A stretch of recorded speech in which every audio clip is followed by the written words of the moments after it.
Broads Media. What is going on, everybody? Welcome on into Sports Talk with Broads. The Phillies split down in Atlanta, and there's two ways to look at this, and I don't really fault anyone for feeling one of these two ways. You can say, look, you go 2-2, it could be a lot worse, especially when Aaron Nola sucks in Game 1 and you fall down early in this series. And keep in mind, you had to throw Covey. Okay? Covey is in your starting rotation, and the fact that your number one guy blows, and then the last guy in your rotation blows, and Wheeler shined, Taijuan Walker, who was really down more than up in the early stages of this season, he was great. Wheeler and Walker, there's your positives, and you could walk away from Atlanta knowing that you strung some positive strides together. Okay. I get that, especially with an opportunity to face the New York Mets, win a damn series for once because we know how last year went, and you could walk out of this 7-game stretch 4-3, which I would be okay with. I'm hungrier. 4-3 is the lowest that I would be accepting, but they've been awful. So you just wonder if that could be some sort of confidence within the clubhouse to really push ahead and plow through the rest of the teams as we start rolling into the summertime. But anyway, the flip side, if you said you're pissed because after going up 2-1 with one game to go, which how much sweeter does 3-1 sound? With that on the line, Covey gets rocked and destroyed in a non-competitive game. The first inning, you get blown out the stadium, and then the sloppy play continues. And that's been part of their DNA for a while. Just garbage baseball where they don't even look engaged. And they get steamrolled and they get embarrassed on national television, Sunday night broadcast on ESPN. And you look like fools. I don't know how a team who wants to be considered a legit threat has Covey in the starting rotation. So I'm a mix between both. I'm actually, I guess, a little bit more aggravated than I thought because as I replay what we watched this weekend, it's starting to make me upset. Now, if Game 2 or 3 happened Game 4, and Game 4 was the second game of this series, I'd probably feel differently. Meaning, if they fell 0-2 and then they split 2-2, you win 2 games in a row. Like Game 2 and Game 3 in this series, Trey Turner, Bryson Stott, the top of your lineup really provided a spark. You desperately need Trey Turner. Trey Turner had arguably his best at-bat in a Phillies uniform. Just meaning the way that he approached the AB. The home run not too long ago, that was maybe the most powerful moment. But in regards to just a good professional at-bat, wasn't swinging at things that made no sense, didn't look overwhelmed or confused. Solid, smart baseball from Trey Turner. Those two guys got on base, and you win those games. And when you put that together with fantastic pitching, Zach Wheeler was gross. 12 strikeouts, 8 innings pitched. Hallelujah. I needed that, Zach Wheeler. I really did. Now, what I'm demanding from Zach Wheeler is to follow that up with something just as sharp. Doesn't need to be 8 with 12 Ks, but give me 7 one-earned run. Let this motivate you into being Zach Wheeler that shines non-stop. As for Walker, still a big question mark. I'm pissed. That on May 29th, it's Memorial Day, and I don't know who one of your biggest acquisitions in the offseason is. He allowed a lot of hits, 10 hits, but didn't walk too many guys. Only 1 walk, a couple earned runs, but went 6 2/3. It's not rocket science here, fellas. When your starting pitching shows up, you're beating the Atlanta Braves. When they're not showing up, you're not. And one of the games you won 2-1. So the offense wasn't pouring it on heavily. And I get it. Look, with Spencer Strider going in Game 4, that's very hard to win.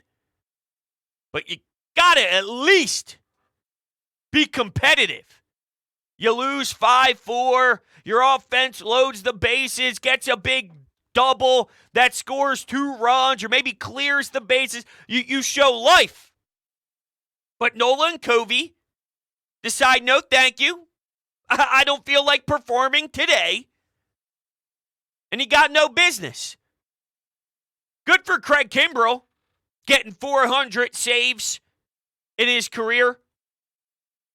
Always has a little something to work around, right? It's 2-0. Is it 2-0? It's 2-1. Oh, please no. But look, veteran presence. I think he's establishing himself well here. Even though it's not always the prettiest, for the most part, I feel okay when he's getting the ball. I know it's a savvy vet who's been around for a while. So good for him. I just don't know what's next. I don't know how they move forward.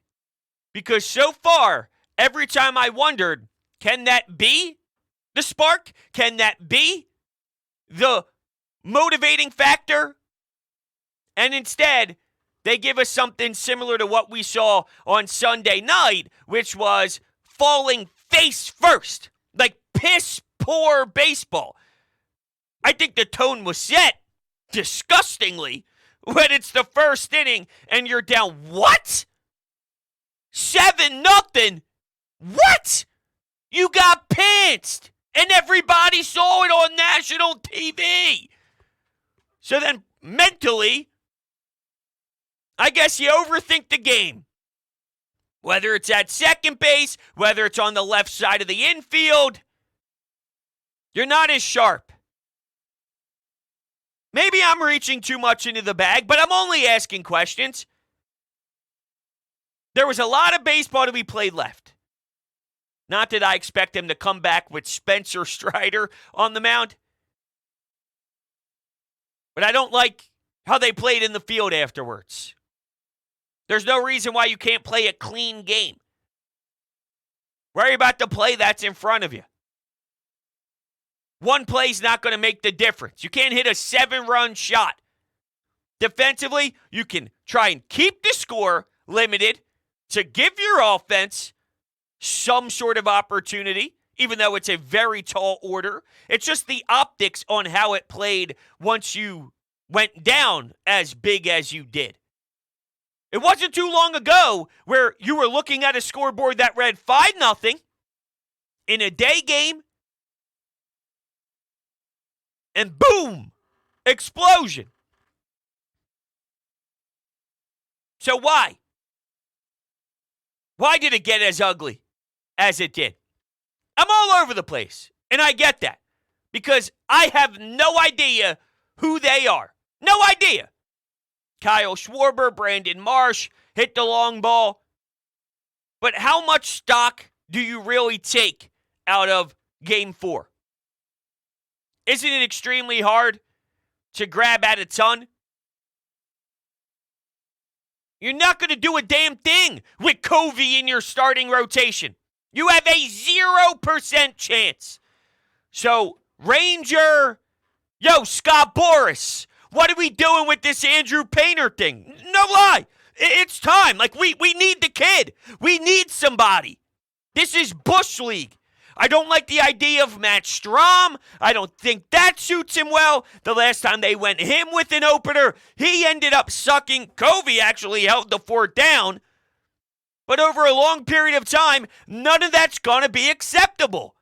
And because you're under 500 and you were dicking around for March and April and most of May, You don't have the luxury of buying time with nonsense. Seriously, if you're 6 games over 500, 7 games over 500, you're the Atlanta Braves, you have a winning pedigree, your organization smells like winning the NL East because that's all they really do, then you deserve the benefit of the doubt. Give them trust. Dave is too much of a baseball mind to bang his head against the damn wall throwing Covey at us. And as much as he gets a free pass in this league and in this city because he is a damn smart baseball mind, that's unacceptable. There's no way you're treated seriously when that's the case. They're acting like it's a home run derby. They're acting like it's batting practice.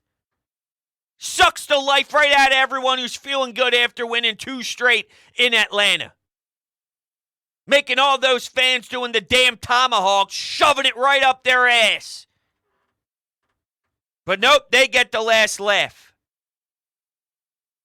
So something's got to change. I don't think they really have much in the minors at the moment. Mick Gable, probably not ready. McGarry, probably not ready. I'm looking at you, Scott Boras. I'm looking at you, Andrew Painter. I knew that they were going to exaggerate everything and push everything to the end. Because they don't really care about who the Phillies are in 2023. And I get that there's a balance. And I'm aware that you don't act stupid with the top prospect and just throw him into the fire when he's not physically ready and when he was dealing with some issues in spring training, had to be shut down. I want them to go through the proper protocols. I want them to make sure that he's perfectly solid before just asking him to be the Andrew Painter we want him to be, right? I need a little pep in the step. Let's go. Or at least some information. The only information I've seen is Jose Alvarado updates and trying to get him throwing around. This is according to Corey Seidman. Oh, here's some quotes, actually. It hurts to go out there and not do your job. It stinks to watch your team try to pick up the pieces for 8 innings. The number 5 spot in the Phillies rotation comes again Saturday in Washington, D.C., and it looks like they're back to the drawing board. You have to be back to the drawing board. Are you kidding me? Are you kidding me? I'm trying to see the Jose Alvarado. Oh, Jose Alvarado threw his 3rd bullpen session of the week. A good sign since arm stiffness delayed it yesterday. Alec Boehm was out of the lineup with a hamstring injury, but expects to be back for the series opener Tuesday in New York. I know during the broadcast, Rob Thompson said that Bryce Harper was not going to play first base until after the All-Star break. That's fine. I know you can start getting creative with the DH when Bryce Harper does pop back into playing every day and actually taking the field. You could do more with your defense strategy out in the outfield. Kyle Schwarber, Nick Castellanos. You can have some versatility, which is amazing. This team doesn't become special, and this team doesn't destroy you until your rotation gets squared away. That's the number one problem with this team currently. It's not ironic that Zach Wheeler and Taijuan Walker do some serious things out there and you win those baseball games. And it's not just because they put up a behemoth of a lineup that went for 13 runs. They won 6-4. Casty gets a triple. Stott and Turner. That was in the Taijuan Walker game. And then they won 2-1. So just fair offense. Really poor offense in Game 3. We need the pitchers to shine. Okay? Dylan Covey is the first starter in the major since 2017 to allow as many hits, runs, and homers as he did without even finishing the first inning. It's only happened 6 times in National League history. Matt Olson has a little under 1,000 feet of home runs through 5 innings. Strider retired 11 consecutive Phillies with 7 strikeouts to end his night. Oh, it's funny to go back through the timeline, tweet by tweet, on that trash. So disappointing. Because imagine how I'd be. Imagine the viewing experience and the excitement. If you went 3-1 in 4 games, oh man, that would have been electric. That would have been unbelievable. There's still a way to do something just as powerful. And it's more than a 2-1 in 3 games against the New York Mets. But if you sweep the Mets, that could be just as explosive to the fan base. That could be just as much to hold on to for sure. Tall order. Pete Alonso's smoking the baseball right now. Let's see what the New York Mets did recently. Because I'm in Phillies mode. I don't care about other teams. I'm in Phillies mode. They matter to me. Until they change, doesn't matter what other teams are doing. The Mets are 27-26. Did they? Oh my God, they lost 2 or 3 to the Colorado Rockies in Colorado. They lost 11-10 on Sunday. My Lord, what a wild game that must have been. Imagine having how many RBI? Tommy Pham had 4 RBI. Alvarez had 3 RBI. They lost the game. McMahon with 5 RBIs, 3 hits, 3 runs scored, a home run on the board too. That's a crazy game to lose, man. Crazy game to lose. Goes to show you, though, about that pitching. Well, their starter goes 4 innings and allows 4 earned runs and 10 hits. Then they go to the pen. 1 innings pitched, 5 earned runs. Woof. And the walk. Did she Tommy Hunter's name, too? Gross. Brings back memories. All right, well, they lost the series to Colorado. They lost the series to the Chicago Cubs. And that's their last 6 games. Maybe you could do something with this. Kick them when they're down. Last year was so pathetic every time you saw a Mets uniform that this means a lot more than it probably should. The schedule changing, facing different opponents, that too. But ultimately, I haven't lost that terrible taste in my mouth since the New York Mets series finished last season. They embarrassed you. And say what you want about us having the last laugh because of how far we went into the postseason and how the Mets fans felt in Queens about how their season ended.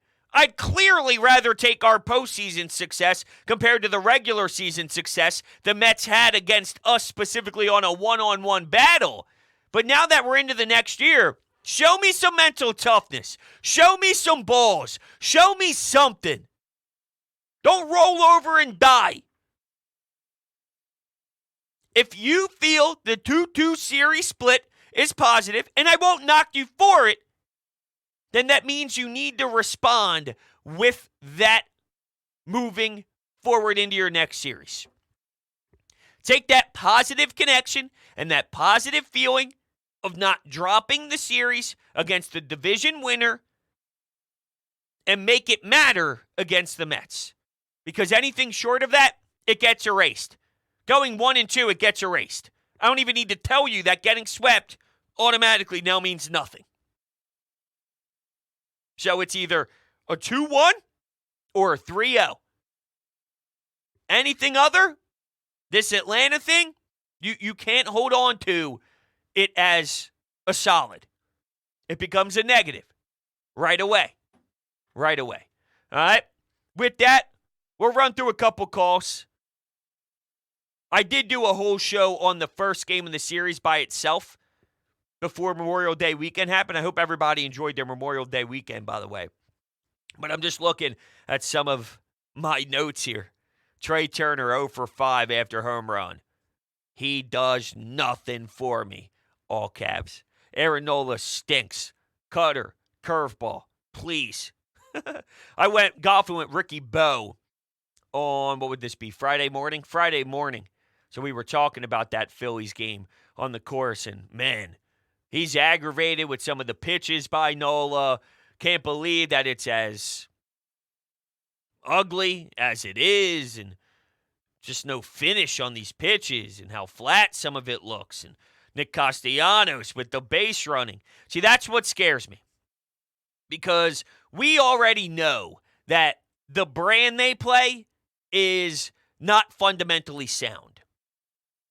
Their last game, regardless of the pitching, it was not fundamentally sound. They're not a fundamentally sound team. So, will that eventually cost them? You can make the argument last year they weren't. Right? They were built to mash. They were built as a softball lineup. They weren't defensive weapons and studs defensively. And look how far it lasted. Okay, I don't really have a rebuttal. My only rebuttal that I constantly find whenever I'm trying to figure out who they can be is, what are the odds a team can do that all over again? Because it's not how it's done. It's just not. Anyway, I'm sure you're sick of me saying it. Until the Phillies become something different, don't get mad at me. I'm looking for answers. They're the ones that could change the answers. So be mad at them. Don't be getting angry with what I say. I'm just reacting. They have the actual opportunity to change the narrative. All right, to the phones we go. Can't really complain about the Phillies splitting a 4-game series in Atlanta. It's a W in my book. I would have loved to see us be more competitive in this 4th game. I mean, starting Dylan Covey, it's not going to work. I don't understand why our front office decided that we would only need 5 starting pitchers to pitch the season and that none of them would ever get injured throughout the whole year. We basically have 4 starting pitchers right now. And the 5th day, we're throwing whoever the hell out there that we feel like. I mean, we're not going to win many of those games. It's really pathetic. They need to figure it out and figure it out now. We're throwing way too many games away. Too many games. Too many games. I'll finish the sentence for you, even though if that's not exactly what you stated. I remember last season, we spoke to Scott Lauber, who covers the Phillies for the Inquirer, and we spoke to Jason Stark, who is a Hall of Famer and covers the game for The Athletic. And they said one of the things that stand out to them about where the Phillies were, the amount of innings the starting pitchers were eating were so outrageous. They didn't know how long it would last. Most teams, if you look at the numbers, need way more starting pitchers than you can imagine. You prepare and you look at your roster and you make additions and you tweak your team from the year before. You add your bullpen guys. They're very up and down. Some coming off bad years, some coming off good years. The guys coming off good years end up being poor. The guys who were poor the year before end up being something awesome. You just never know. But ultimately, when it comes to your starters, you need more bodies than you envision.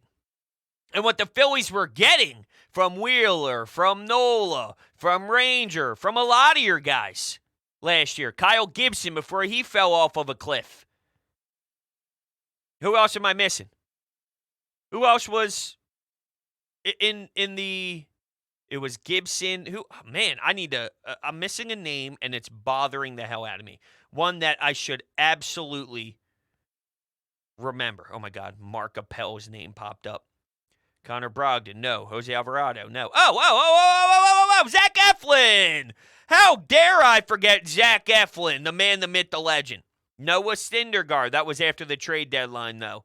Christopher Sanchez Bailey, Falter, 8 up innings for you. Like, it was just impressive what they were getting from some of their guys with the numbers. And that was through some of those early stages. And then, reality hits you at some point, and you got to recognize you need new names. That's why Noah Syndergaard gets picked up and all of that. Right now, they're in a jam, and they can't sustain this, so it needs to move quickly. Now, Dave isn't unaware. This is where my belief in Dave Dombrowski holds strong. I don't even have to wonder if he knows. He knows. Sometimes someone's in power who doesn't know. I don't know if Andy McPhail and Matt Klentak would find something quickly. I don't know if they fully are aware. They'd probably look at some advanced analytic that says, you know what, Covey deserves more time.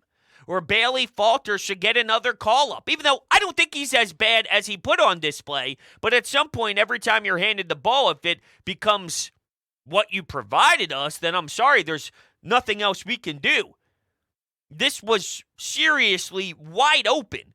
This was a wide open spot for Bailey Falter, and he just couldn't run with it. So shame on you. I don't blame the Phillies for their decision-making. I don't know if Matt Klentak and Andy McPhail would be fully bought in to looking elsewhere because they might be getting numbers through a calculator that claims, let's stay with it, let's grind through it, because his first outing actually wasn't terrible. Oh, please. Oh, please. So, first caller acknowledges the split is cool in his head. Okay. It's only cool to me if you beat the Mets. If you beat the Mets, I'm cool with it. If you don't, I'm not cool with it. That's the way it has to be done. Hey, bros, just wanted to give my thoughts on the Phillies' fifth starter situation. It has to be Matt Strahm. I get why they would want him in the bullpen, but this team needs a fifth starter, and now. And Strahm has been a guy who's stepped up and has delivered some good outings. There are enough guys in the bullpen now that I believe in and I believe can step up for this team when they need it. There's no guys in the minors who I feel are ready. I don't think McGarry or Abel are ready to take that role just yet. And I don't want to hear any Phillies fans say that they should sign Mad Bum. If you could overcook a hockey puck that's already been overcooked, that's how I would describe Mad Bum. Yeah, I didn't see the Mad Bum thing happening as quickly as it did. I'm going back to Zach Eflin. He only threw 75 2/3 innings, and that was part of the issue is he was never able to stay healthy. The one year he goes 163 1/3 innings. That's impressive, but the shortened season played a role in 2020. Keep in mind, throwing 59 innings, having 10 starts total. He had 24 starts back in 2018. It's a shame because healthy, there was something to Zach Eflin. Right now, he's got a 3.17 ERA with the Tampa Bay Rays and a 7-1 win-loss record in his 9 starts. He already has 54 innings pitched this season. Last year, 75, which is just crazy. Matt Strahm, I see where your head's at. Sure. Might be one of your best options. Doesn't mean I love my best option, though. That's basically the way I can best describe it. Okay. Fine. Don't love it. It's probably the best thing you could try. Don't love it. I don't love it. Which means let's go. We need more. For the record, this game's not over yet. I just want to say that before I keep talking, but I'm liking what I'm seeing. Walker gave up a lot of hits, but it's hard to get mad at him for getting out of his own jams. And Turner, holy crap, some actual freaking plate discipline. Thank you. Where has this Turner been all season? Thank God. That double, I don't care if they don't call it a double. It was a double. The double in the gap, that's the Turner I've been dying to see for basically ever. And he finally had a hold of him. Finally, we saw a Trey Turner that actually knew what he was doing in the batter's box. The team looks different when him and Bryson Stott got going. That's a key factor of this team is your big-time contract acquisition playing like one of the best players in all of baseball because that's what he is. And that's what he has shown. He's been very consistent. He's been solid, been grounded. Everyone mentions a contract, right? And how hard it is to live up to those expectations. And I won't pretend it's not.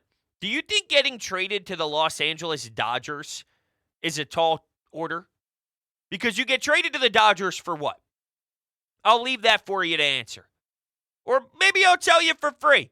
To win a championship, You go to the Dodgers at the deadline and get moved to win a title. Do you know what he did when he went to the Los Angeles Dodgers? I will give you those numbers in just one moment. He hit .338. .338 in his 226 plate appearances. 11 stolen bases, 10 home runs, 28 RBI, .338 with a .950 OPS. That was just in 2021 following the deadline. The year after that, where he's on a contract year, he gets 652 at-bats, 100 RBI, and hits .298.